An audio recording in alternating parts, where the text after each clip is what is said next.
I'm Al McFarlane. Welcome to Conversations with Al McFarlane. Today's Monday. Monday, we talk about politics. We call this the leadership conversation. We're glad to be here and glad to have you along. You could be checking us out through our YouTube channel. We stream from there to Facebook and to other platforms. We want to build community, build audience. So if you are a YouTuber, if you're checking us out on YouTube, we invite you to subscribe and to tell your friends, tell your colleagues that we do this every day at 1 o'clock. Every Monday, the theme is politics. And we want to build our audience here. I've got a goal, I'm setting a goal of getting 1,000 subscribers. So I'm asking each of you who may be connecting with us right now or coming across this on YouTube, or if you're on Facebook or Instagram and are aware of us, we want you to support this, help grow it by connecting, by subscribing. If you're on Facebook, like it and share it. We want to begin this program, as we always do, thanking our partners, our friends over at McFarlane Neighborhood Council. I see Diana Hawkins is here and Dee Phillips is here. Thank you guys both for being here. And Adjoa Pugh is here. Thank you all for your leadership in community and for partnering with us. Also, the Human Project partnering, supporting these community involvement opportunities. Today, we're getting down to the wire on political question, and I invited Minister Janae Bates to come and talk to us about a position she's taken, and it's really the hot topic issue on the ballot this year. She represents Faith in Minnesota. I introduce her by sharing from the Who We Are page on Faith in Minnesota's website. It says Faith in Minnesota is a political home for people of faith who are acting boldly and prophetically to create a new people-centered politics in our state, one that's rooted in abundance, where everyone is in and no one is out. Faith in Minnesota is a 501c4 arm of Isaiah, and it gives the organization a new platform for living more fully into moral citizenship by allowing us to organize and advocate directly in the state's elections and political processes. So it's a vehicle that creates a Minnesota that is inclusive and just for everyone. Well, with that, Minister Janae, good afternoon. Welcome to the program. And I want you to introduce yourself, your vision, your work, but also speak to the ballot question. All of them, but the ones that you particularly are mobilizing voters around. Good afternoon. Thank you. Good afternoon. Good afternoon to everyone who has joined today, both here in Stream World and those who are watching virtually. I am Minister Janae Bates, and thank you, Mr. McFarlane, for naming. Yes, I most certainly I've been in-kinded to the Yes for Minneapolis from Faith in Minnesota and Isaiah.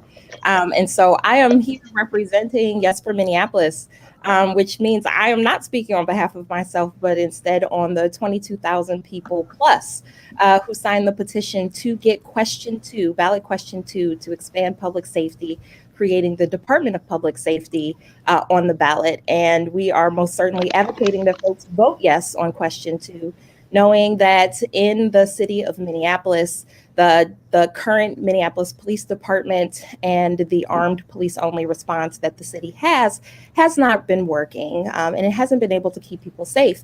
And we hear this both from community members, but also from police officers who have named that they have been spread too thin, that we have been requiring and asking of them that they do a bunch of jobs that they're actually not trained nor qualified for. And so in most certainly a good faith effort to be able to ensure that we are deploying police officers into situations that they are trained for, that they are well disciplined for, to be able to have a layer of accountability and transparency in that work, and to finally have the qualified professionals and resources that are needed to be able to keep everyone safe, removing a particular block in the city charter that has been in the city's charter for over 60 years. And being able to finally add these qualified professionals to the Department of Public Safety is the thing that we're really excited about. And Yes for Minneapolis is a coalition of organizations across the city, over 70 of them, also legislators and our general attorney, Keith Ellison, and most certainly small businesses, but just people who are just ready for folks to be able to be safe. And that means to be safe from police brutality, but also to be safe from things like gun violence that we're seeing rise in community. The reality is that our Department of Public Safety should be one that is both proactive and responsive. And so this is really an opportunity for Minneapolis to take a step forward to say that, yes, they are ready to be able to keep people safe, and that they want to do it today, not just, what we've been doing, using the same reforms that haven't been able to have teeth. And this is really the first amazing step the city can take together to do that. Is there a mandate? Other cities around the country that have grappled with the same issues and come up with strategies, solutions that you are basing the recommendation on for the citizens of Minneapolis to consider? Yeah, I'm sorry, did you say, is there a mandate? Not a mandate, but are there examples? Are there Oh, examples? Have other yes. cities Yeah. gone down this path? Talk about that. Just sort of Yeah. put this in context. Yeah, absolutely. So in the state of Minnesota, Minneapolis is actually the only city that has the minimum number of officers in their city charter, which is basically equivalent to a police federation contract in the city's constitution. We know that and the people of Minneapolis has felt what that has equated to. And unfortunately, it means that there has been a lot of hard times in negotiations with the police federation. We've also lacked transparency and accountability. Like to have a unilateral control where the mayor is the only person who has complete control of the police department currently. That really shuts out the rest of the city, and it puts the residents of the city into a black box where we don't know what happens when a police officer gets disciplined. Do they get disciplined? What does that look like? What does their trainings look like? Minneapolis Police Department has not actually given that information to the city because they don't have to. And so there are most certainly cities across the state of Minnesota that actually do have a Department of Public Safety. Many cities, actually no city other than Minneapolis has this minimum staffing requirement in their city charter. They do that by ordinance process. And so that is all that Yes for Minneapolis is recommending for the city of Minneapolis, that we actually make it so that it creates a nimble process to have budgeting and staffing levels be made that are data driven, that actually fit the 2021 and beyond Minneapolis, and not get stuck into the 1961 Minneapolis. You said you wanted to have the city remove a charter block. What do you mean by that? Well, in 1961, the mayor of that time and the Police Federation cut a deal. And that deal said that that if the Police Federation could guarantee that they get a certain number of armed police officers a part of the city's charter, which had an equivalent to about 35% of the city budget, then the mayor could be the person who has sole unilateral control over the police department. And so that has made the Minneapolis Police Department different than every other department in the city. All of the other departments in the city actually function by citywide representation. That means that the city council members and the mayor nominate and appoint a department commissioner, and then that department commissioner is over the department. Well, the Minneapolis Police Department does not function like that, and we have seen the results of that. That is the only department in the whole city that has issues of violence and mistrust and sometimes murder. And so this is a solvable problem, one that the city doesn't have to keep reiterating, that actually by creating the Department of Public Safety, by giving the city council members and the mayor the ability to have direct representation of their constituents, to be able to declare what makes people safe, that is the path forward to be able to finally have accountability and transparency. But again, really to start to have the right relationship with police officers, where they have the resources that they need, where the city of Minneapolis residents have the resources that they need to be able to do whatever. So somebody's got some something going on in the background that I'm hearing. I don't know if you've got a radio or a monitor or something happening. But listen, Janae, thank you so much for that. Yeah. I want to stick around as long as you can because some of the candidates here may want to question you or point out where they either support or disagree with that recommendation that you're supporting. But what we have done here every week is invited candidates to tell their story, present their argument. I'm pleased to see Minneapolis City Council Vice Chair Andrea Jenkins here. Andrea, good to see you. Let me start by extending you the invitation. Good afternoon. The other guests, take a few minutes, what you need to talk about your candidacy. You're seeking re-election, and if you want to address the amendment questions in the process, please do so. But welcome, good to see you. Wonderful. Thank you, Al, for inviting me to participate. Hello, everyone on the call. Diana, long time no see. How you been? I am seeking re-election to represent Ward 8. Ward 8 is in South Central Minneapolis. It is the historic home to many African American businesses and institutions and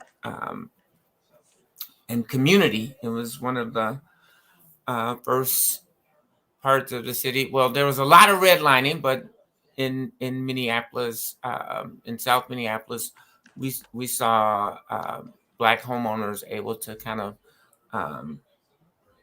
purchase their homes and start their families here in South Minneapolis. So, and it's also home to where George Floyd was murdered. So there is a huge desire and demand for justice, for righteousness, for opportunities, for communities of color. I think that I'll just speak a little bit around the amendments, and that I do think that our residents deserve an opportunity to weigh in on such a dramatic shift in how we approach public safety in our community, how we govern our community, and how rent increases are regulated in our community. And so, I'm certainly in favor of all of those things being ballot initiatives and having our communities play a role in those things. I will say, I agree with Minister Bates in that Minneapolis is unique. We're unique in a lot of forms of our government.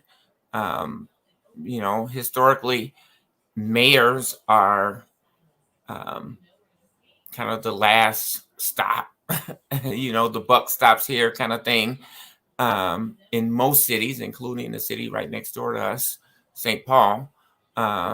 So that's one of the ballot initiatives that I think is antiquated.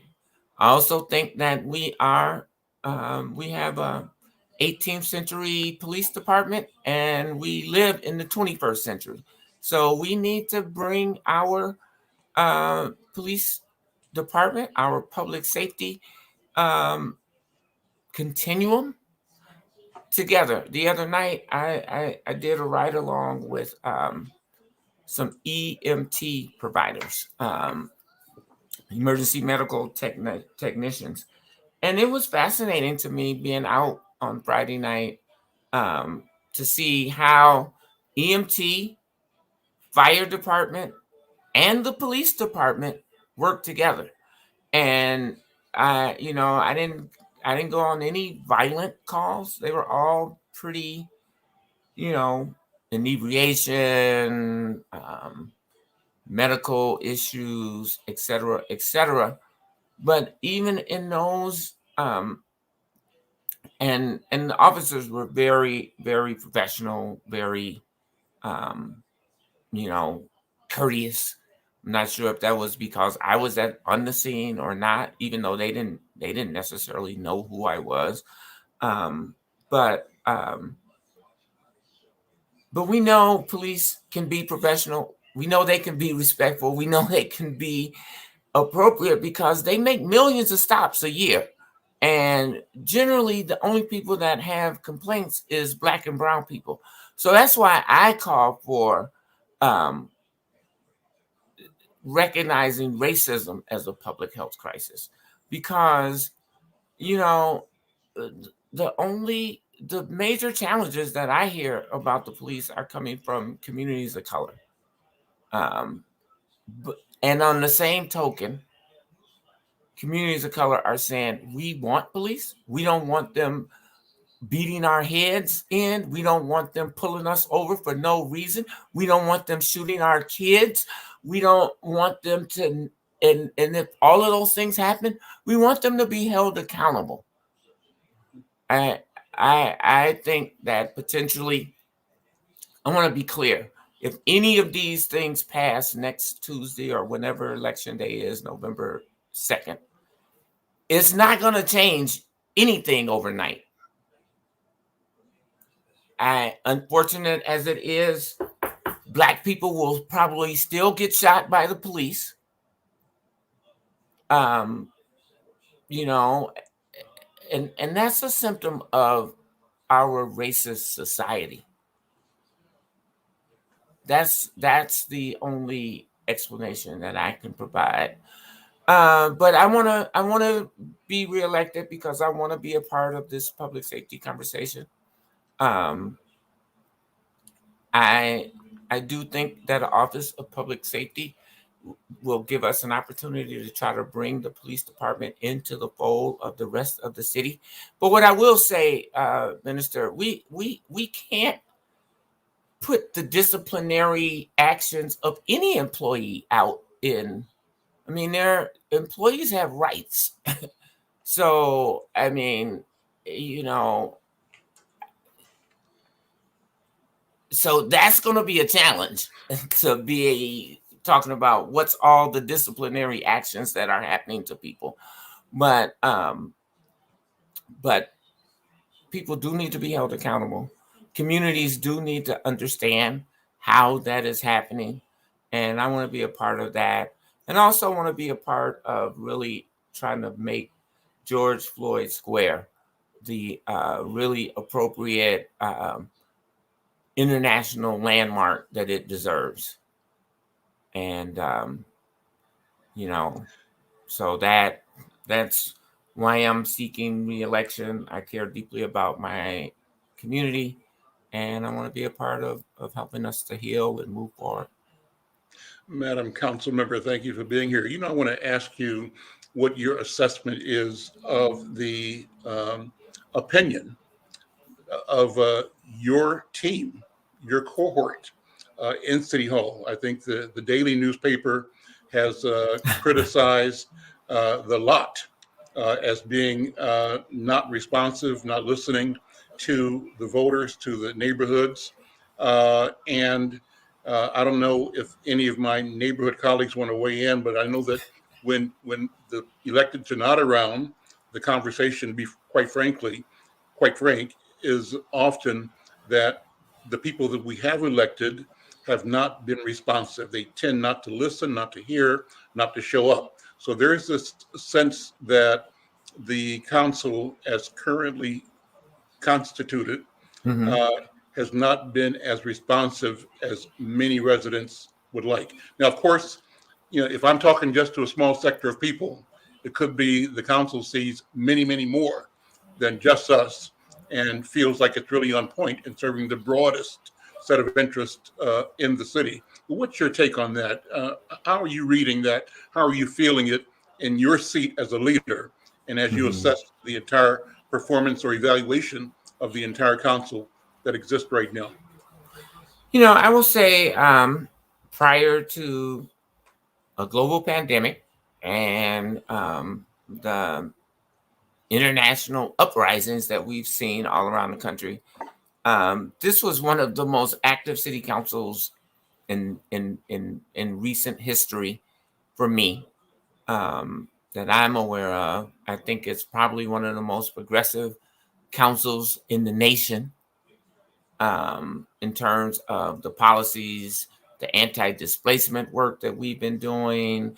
I mean, before George Floyd got killed, we talked about um, taking a public health approach to gun violence in our communities. We passed the 2040 plan. We have a which rezones our entire city, which seeks to redress um, the inequities brought about by redlining in our communities, which I know a lot of people in the city of Minneapolis are opposed to. But I mean, if we want to go down that path, we can talk about it. But many other cities who are trying to address the racist past have seen upzoning as one way to try to accomplish that. So, I'm proud of the work that this council has done. The last 2 years, I think maybe is what you're speaking about, Al, specifically, have been enormously challenging. I if to try to lead um, in the atmosphere of uncertainty, in the atmosphere of insecurity. People didn't have jobs. People were worried about their health. People were, or if they did have a job, it's a job that they had to go to and sort of risk their lives. And certainly a lot of our community work from home, including myself.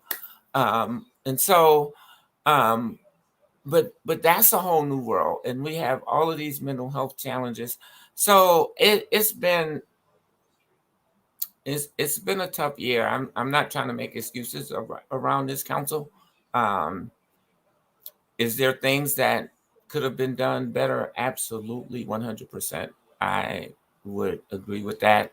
I really believe that we need to be talking about how do we come together as a community and stop the incessant lawsuits and finger pointing and name calling of each other. I mean, anybody who has stepped up for public office in this community did it for one reason, because they care about these people.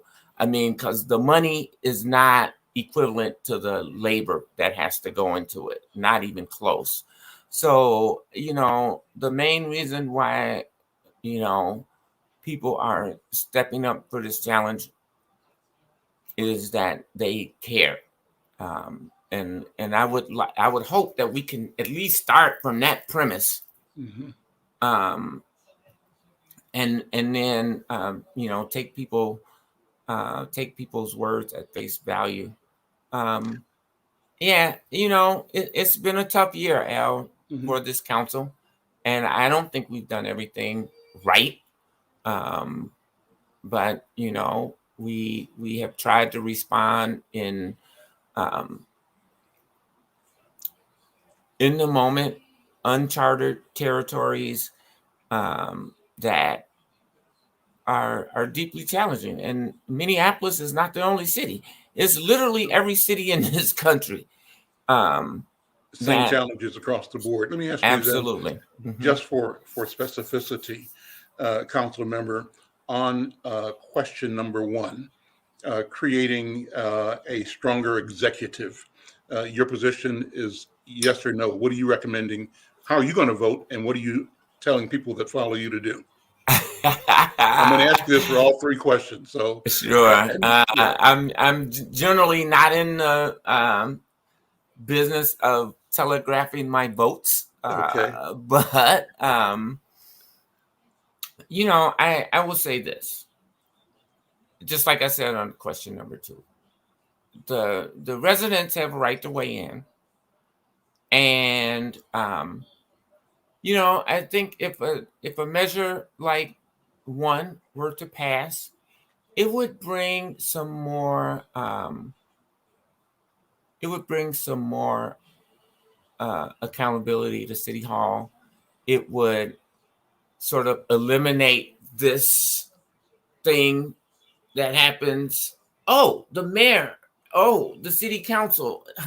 Yeah, no, it's the mayor. And most people think it's the mayor. Most people don't know that about most people don't understand our Constitution. Mm-hmm.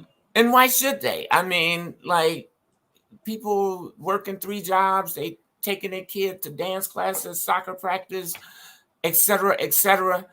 That's our work to do. We have what we call representative government, so that you don't have to be a city council member and a cardiologist. Like, you can just be a cardiologist and let the people who you elect to represent you do that work. So I kind of think it would add some accountability and efficiency to how Minneapolis operates. Question number 2, I think I answered already. You did, but state it again, just for the record. The summary of the question and how you want people to vote. How you going to vote? Well, if you care to share it. The summary of the question is: should the Minneapolis charter change to create an Office of Public Safety, eliminating the police department as we know it, and subsuming it into an Office of Public Safety? I personally think that it, again, in an effort of efficiency and actually, you know, I heard an inspector say to me once that it kind of feels like the Minneapolis Police Department is on MPD Island, and we need to bring them back to the mainland and have them in concert with, you know, our public works workers, provide a service to the city, our regulatory service people that go and inspect restaurants and housing, like, they provide a service to the city, and our police department should provide a service and be seen in line with all of those different departments. I think that creation of an Office of Public Safety would help to do that. And I think even the current mayor is talking about it, doing something very similar. I'm not, you know, who knows who's going to be the mayor? I'm not into predictions, and I'm not telling people how to vote, and I'm not stating how I'm going to vote on that question of who the mayor should be. But I will tell you guys, experience matters in these jobs. It is, the issues are really, really complex, and there is no easy solution to any of them. Public safety is our number one probably concern in the public, but as the city goes and operating our city, we have a lot of other issues and challenges that we got to deal with too. And so whoever steps into these roles has to be able to think broadly about our city, and not just, you know, this issue of public safety. Question number 3 is around rent control. I really think we need a targeted approach to really making sure, because mostly in Minneapolis, rents haven't really, this is according to the Cura study, haven't, it's an average of about 3% or low, or lower rent increases. However, we know that in places like North Minneapolis, in the Phillips neighborhood, Ward 9 per se, Ward 6, there are some very unscrupulous landlords who are raising rents, you know, in the 3-digit percentile. We got to stop that. We can't continue to allow that to happen. And so that is question number 3. And you know, I think people should educate themselves and try to understand the issues and vote. Either way, however these ballot measures turn out, we got a lot of work to do. If we create an Office of Public Safety, we got to get to work on doing that. If the thing fails, we still got to improve public safety and figure out how do we make our community safer. And so there's no shortage of work.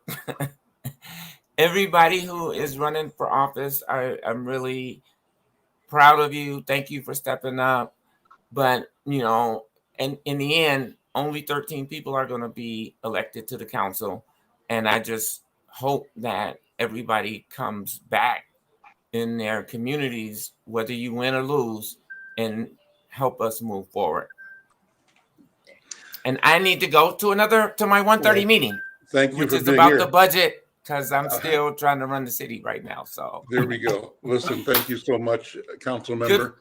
Good luck to all the candidates, and good luck, Minister Bates, and we'll talk to you all soon. Great. Minister Bates, you've got to leave too, I think, in a minute, but I'll give you one more second to weigh in if you want to make some comments, or if the presentation by the council member sparked any other thoughts to support the position that you are supporting in this. And then I'm going to ask the other candidates who are here, Mickey Moore and Alicia Gibson and Tekken Zia Aida, to talk about their candidacies and to address the ballot initiatives once again. Minister? Yeah, I mean, it's just a continuation of excitement around the ability to be able to vote on this. I most certainly agree with Councilwoman Jenkins in the fact that the people of Minneapolis should have a say. And for question number 2, this is not just saying that they should have a say about, if people are able to be safe, but they actually get to have a say about how. And that does mean that voting yes allows that process to finally happen, that they're no longer locked into something that was prescribed for the people of Minneapolis, well over 60 years ago. But thank you so much for everyone. I really appreciate you and all of the work that you're doing, and take care. Thank you. Thank you so much. I want to move on and ask the 3 other candidates who are here in this order to respond. And as I read you, I read Mickey Moore as the voice opposing ballot measure number 2 more than the others. And I read, and maybe I'm wrong, Tekken as the most supportive of ballot measure 2. Am I correct or not right? So maybe I'm misreading that, but here's what I want to do. And thank you for raising the eyebrow, Tekken. Mickey Moore, first weigh in, as always, talk about your candidacy, why you want people to vote for you in your ward, but respond to the issues as presented by the incumbent, because I think I read you properly as being critical of the incumbents in general, right? And then respond to the question raised by Minister Bates on ballot question number 2. And that's what we probably incorrectly, but generally have called defund the police. Mickey Moore? Well, Al, I'm not speaking for any of the other candidates here, but I think we're all pretty unanimously against ballot initiative number 2. Okay. It's the unanimous feeling of basically everybody in the city, the business owners, the residents. People are not for this ballot initiative. People recognize that we need the police. We need more police. We're in the throes of a public safety crisis, and that this initiative is bad timing and just bad policy to try to advance right now. Now, I do have to address something about my candidacy, and I thank you so much, Al, for giving me the time. Last week, both Ms. Gibson and I were endorsed by the Star Tribune, and in my case, in my ward, in my race, that raised some very unscrupulous and negative online chatter by one of my opponents about my residency. And I'd just like to briefly clear that up. As you know, I'm born and raised in South Minneapolis. I've lived here my whole life. I'm running for city council in the 9th Ward because this is where I've lived. This is where I've spent my time. This is where I opened my businesses. This is where my clients and my staff come from. It's the home of many of the small businesses with whom I've worked for decades and whom I've shared success with. For 38 years, I've lived in my house on 3rd Avenue, which is just a few blocks outside of the 9th Ward boundaries as they currently are. That's why back in March, I rented an apartment across the street from Powderhorn Park because city rules require that candidates live within their ward boundaries for at least 30 days before the election. I didn't wait for 30 days. I did this a long time ago. So there's no issue regarding my compliance with this rule. As you know, wards are always being redistricted. They're going through a redistricting process now. And you never know which houses are going to be within which boundaries at the end of the process. But aside from my home in South Minneapolis, I also have a home 30 minutes north of the city in Oak Grove. It's a place that my family uses for weekends, holidays, vacations. It's a chance to have that opportunity for the rural life that Minnesota so uniquely provides us. Four-wheeling, horseback riding, gardening, snowmobiling, etc. As a retired business owner, it's been very fortunate. I've been very lucky to be able to have the choice to have my family in 2 different locations. But as the next city council member for Ward 9, I want to assure everyone that I will remain as dedicated to the needs of this ward as I have always been committed to the strength and success of my previous businesses. Al, you know, the 9th Ward has clearly been, it's arguably the most critically and negatively affected ward in the entire city, even before COVID-19, even before last summer's civil unrest. This ward, the 9th Ward, has historically been disadvantaged and underserved, and it's really time that we have a professional and experienced elected official who personally understands and accurately represents the need for us to do better.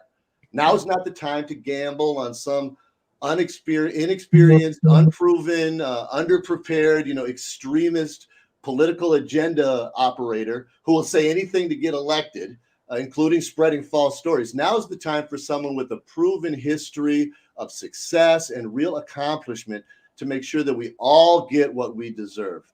If we can do our level best to bring in a strong and experienced city council group, I can guarantee this city will move forward in leaps and bounds that we have not seen in the past, in ways that really propel us into safety, prosperity, a real partnership of governance between the residents, the business owners, the city. You will see a city really working to its fullest effectiveness and efficiency, not just in accomplishing new ideas and innovations in making things better, but kind of addressing some of these historic injustices and the consistent and persistent disservice that specific communities, minority communities, immigrant communities, indigenous communities have had to deal with, kind of that has gone unaddressed for so long. I think we can really make changes, and the group that I see appearing as front runners in all of the different wards, including Miss Gibson and people like Latricia Vitaw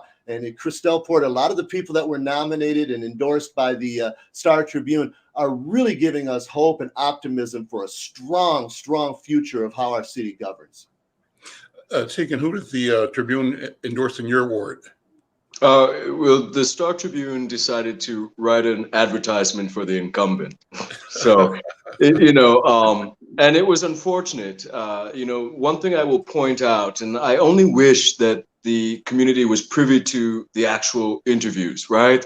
Because if the community was, it would debunk what the Star Tribune said about Lisa Goodman, which is that she's keyed into public safety. Lisa said verbatim that she's never known anything about public safety and has had to, in these last 2 years, study up on it. And how the Star Tribune came out to spin that in a wholly different way is, shocking journalism, quite frankly. But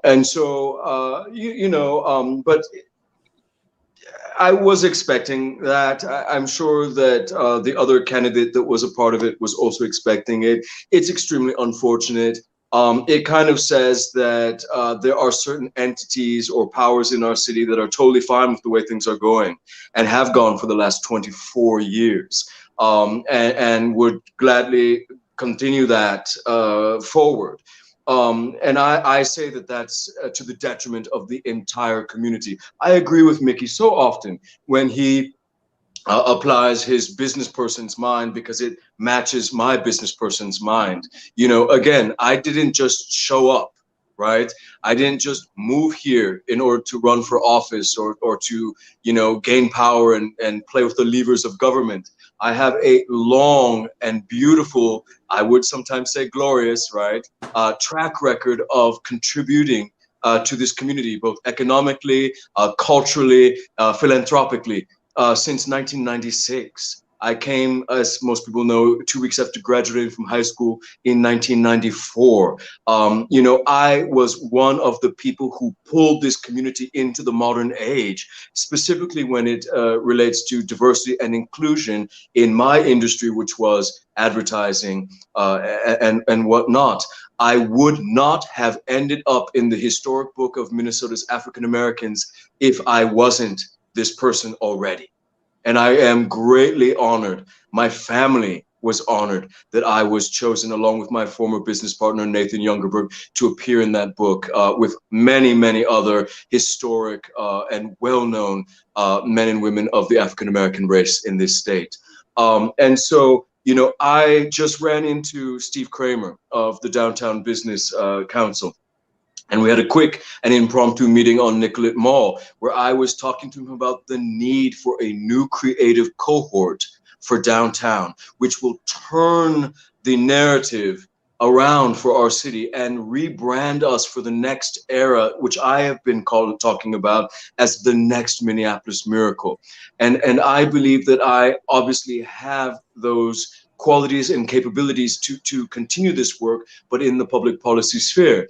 Most importantly, and then I'll pass it to Alicia, is that I am able and willing and already in those rooms where Lisa Goodman either does not want to go, does not care to go, or is afraid to go, including tonight's Racial Justice Network Forum for Ward 7, where Lisa came up with an excuse and declined the invitation. We're talking about racial justice in our city. How can the 24-year incumbent opt out? That's all that I need to say, and that's all we need to know. Alicia.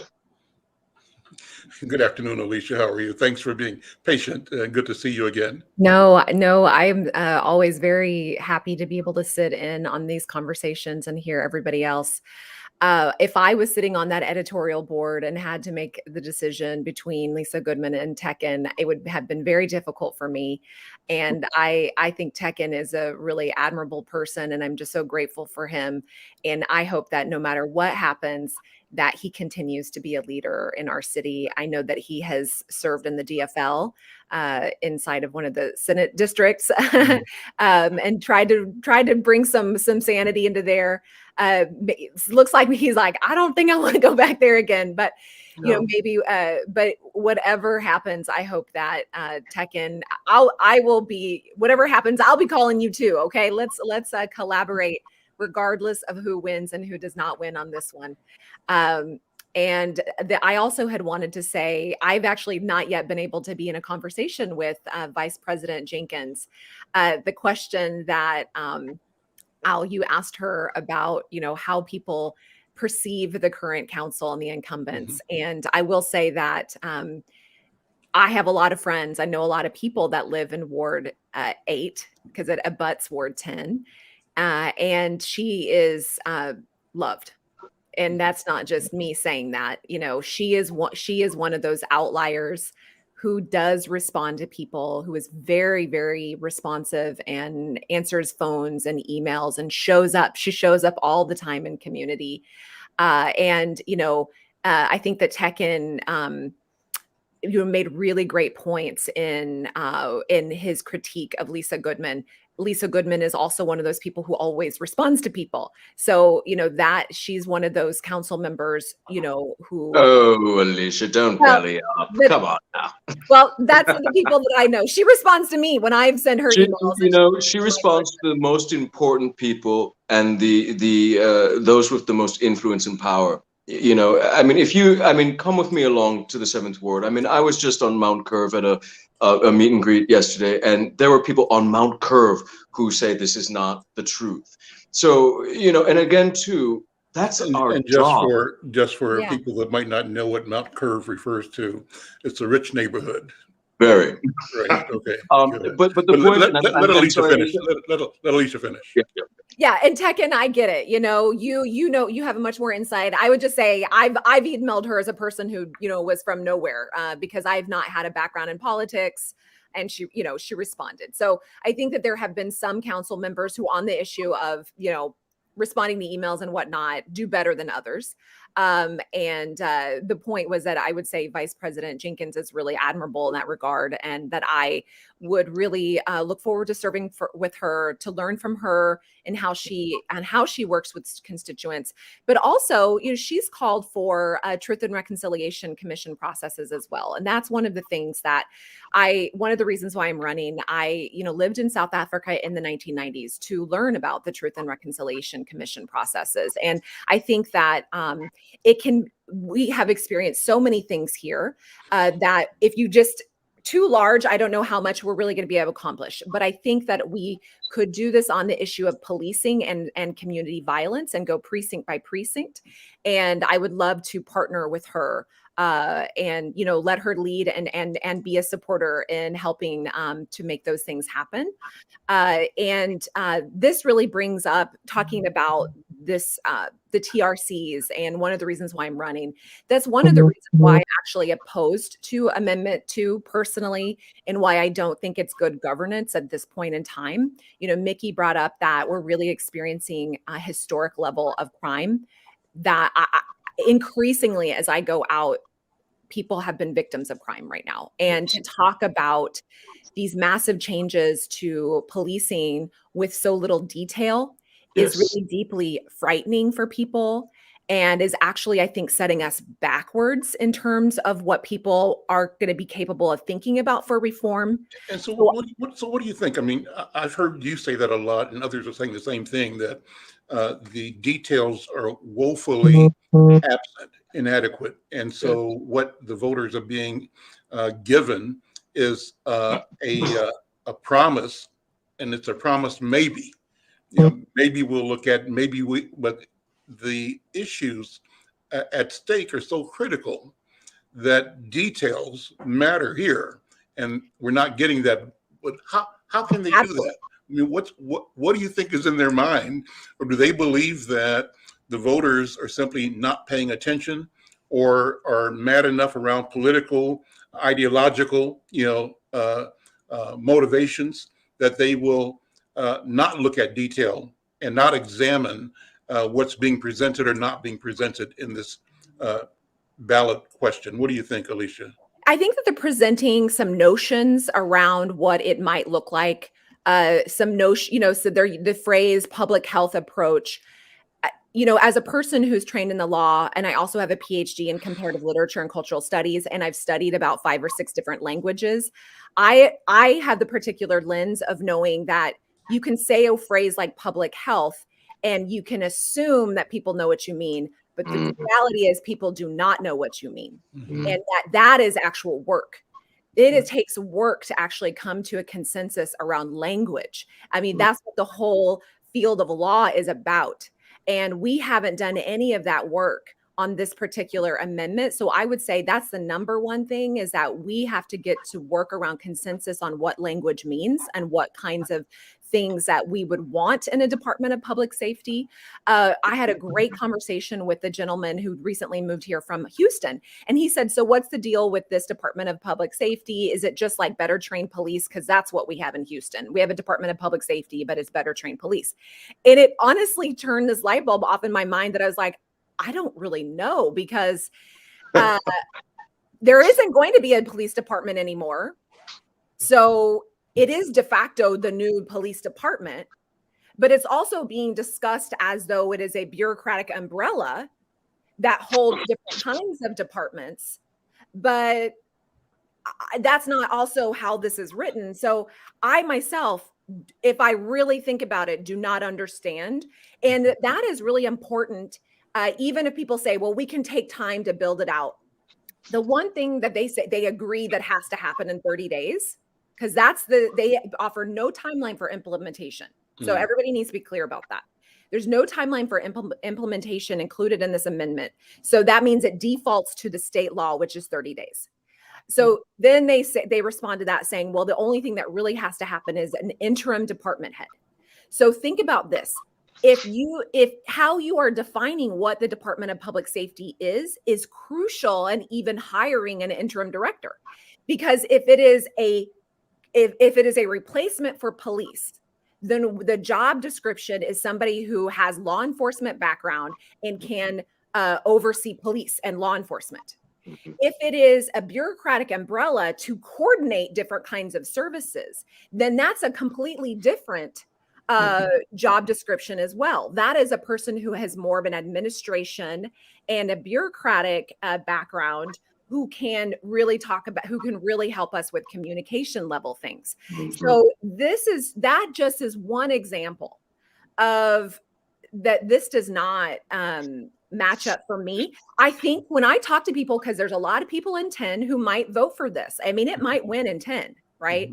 And so but the interesting thing is we have these conversations and people agree with all of the failures that I've just pointed out, but they still feel like, but I'm so angry with the police that I need, this is tangible. This is becoming a referendum on policing and not actual police reform, because there's no actual police reform in it.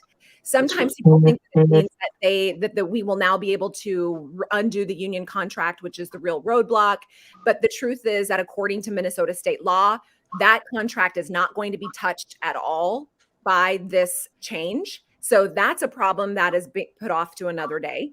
That doesn't have anything to do with it. But, it feels like it reflects what they feel, right? And so to that, I say, look, we have a state and a federal investigation ongoing, 2 separate investigations. If you think you're mad now, wait until you see the evidence. Yes. Right? This story isn't anywhere near done. No. And there is plenty to work on in the future. This momentum isn't going anywhere. In fact, it's going to be a snowball that gets a lot bigger from what I see, from understanding this forest. And when we get the evidence, we can hold every single person accountable who has abused their power. When we have the facts, then we can drill down into our system and figure out exactly where those accountability failures are. A lot of them we do know. And a lot of those need to be worked on through that contract. And so a better negotiation. I want to point out that this city council has actually been in charge of the negotiations with all of our public unions. They've signed off on those contracts. So when people say that the city council has had nothing to do with policing, that's not accurate. So we can do better negotiation. And if they don't want to negotiate with us, once we get those reports, then we can partner with people like the NAACP, which is what they did in Cincinnati, and we can sue them. And we can have a court overturn that particular union contract. We don't have to mess around with union law. We don't have to disrupt any of the other city public employee unions, create bad precedents that will endanger all of our unions. We don't need to do that. And we can have the community policing reforms that in Cincinnati led to a 70% decrease in the use of force. That is. Go ahead. I'm sorry. No, I was going to say that's tangible. I'm looking for tangible outcomes that are measurable and that mean something. I feel angry too, but I am willing to do this the right way. So let me ask you this, Alicia, and even Al, because you are a long-standing stakeholder. In 24 years, what has Lisa done that either of you know of to abate any of these issues, these growing and snowballing, as Lisa so pointedly said, problems? Because from what I'm hearing and what I've seen in my time here since 1994, she's done nothing. So again, this is a argument for substantive change, dynamic change that can key into, say, the Mickeys and the Alicias and my dear friend Christel Porter, this new cohort that is coming forward to pragmatically lead our city into this future. No one knows what more Lisa can do for us, aside from upholding the comforts of what some people would say the ruling classes. Let So me that's ask really my important. colleagues, Diana and Dee, if you have any questions or comments or thoughts or feelings that you want to weigh in here with. Dee, you're shaking your head. You're just checking it out, right? Okay. Diana, any comments or questions you want to raise? I think the comments and the questions today are very, very informative because it's interesting to see how everyone feels about these three questions. And I'm hearing a lot of different responses. So I think this is good, very good. So what Let I me would respond to your question, Tech, a little bit. From my point of view as an editor and as an owner of a newspaper, my sense of the last 24 years is that there has been a fairly consistent, almost conspiratorial alignment of interest and powers to disenfranchise and to minimize the concerns of people in Ward 8, Ward 9, Ward 4, and Ward 5, and Ward 6. The wards that have Black and brown populations have been consistently kept at the margin, and the misery index that the lives of residents of those communities show up and measure is an index the city uses to acquire federal and state money, not to the benefit of the solution, but to the benefit of those outliers who depend on and manage and benefit from the lack and the poverty within these communities. Alan Thank you. McFarlane says, we get the misery, they get the money. And Thank so you. our friends in Southwest, our friends in the far South, parts of Northeast have inordinate power. And our neighborhoods, I live in near North, and I'd say, 8th Ward, 9th Ward, 6th Ward have inordinate lack of power. And so that's how I see it. Can I say one thing here? I'm sorry, Tekken, but I listened in on the Ward 5, one of their forums, and to hear them describe the things that are happening on their corners, their busy corners, their corridor corners, was really disturbing to me. And then to be in Ward 10 and the conversations that we're having about that are so fraught and, people, that's what we get real divisive about, over redoing roads that have been redone within the past 10 years. I mean, talk about hoarding resources. And this is why, Christelle or whoever will be there, Mickey or whoever will be there, needs a partner like me who can go up to Mount Curve and communicate the issues that are facing those disparate parts of our community and help kind of redirect funding that is, just going into the convention center or, wherever it might be, into areas of our community that so desperately need that uplifting. I am a Latino, I am Black, I am all these different things that can be of service to Mickey's ward, that can help, side with Alicia as she is communicating, because our wards are very similar, communicating that, yes, we need to work on these things and we will, but look what's happening over here. And I think we should really address that because this is pulling us all down.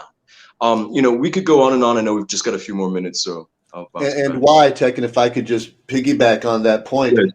Why one of the big misses in this city has been for so long has been messaging, has been the way we publicly message the issues that we're talking about. We have consistently missed opportunities to properly educate our entire city on what's really happening, on what's really going on, and why it's so important for us to pick and choose and elect leaders who are consistently positive, who talk about truthful and factual, data-based and evidence-based issues as they truly exist. Not hypotheticals, not idealized, not political grandstanding on pie-in-the-sky concepts that don't match reality.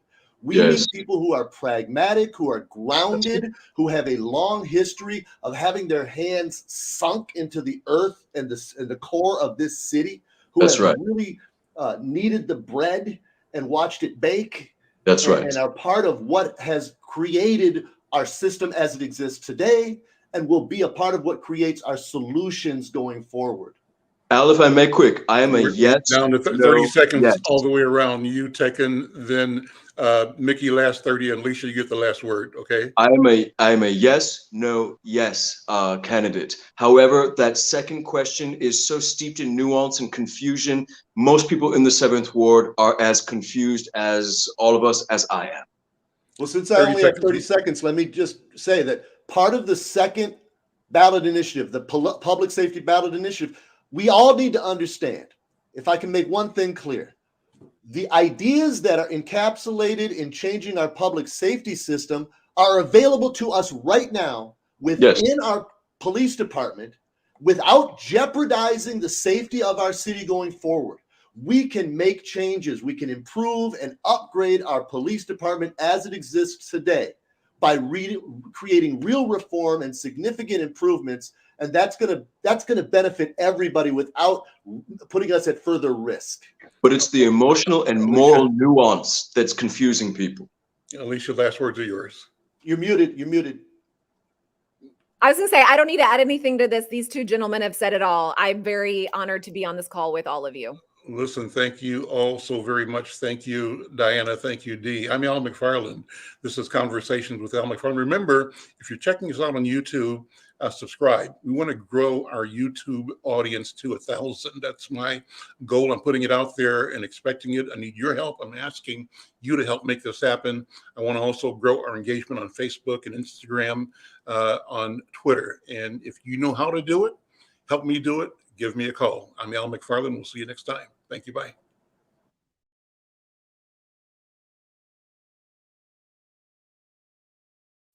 Oh, Queen Justice, where are you? Did they beat you up or no? Lock you on the ground, take the crown away from you? Oh, Lady Liberty, red, white, and blue. Did they take your dignity with their bigotry? Teach you that you're born to lose. Free or guilty, it's gonna get filthy. Better believe, roll up your sleeves. It's gonna get rough, it's gonna be tough.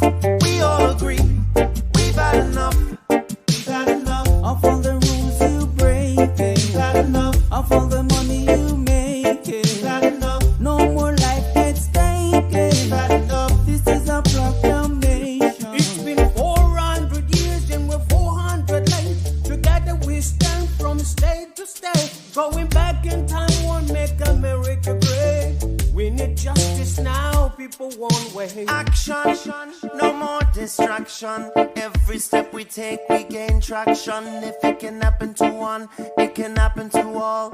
United we stand, divided we fall. Free or guilty, it's gonna get filthy. Better believe, roll up your sleeves. It's gonna get rough, it's gonna be tough. We all agree, we've had enough.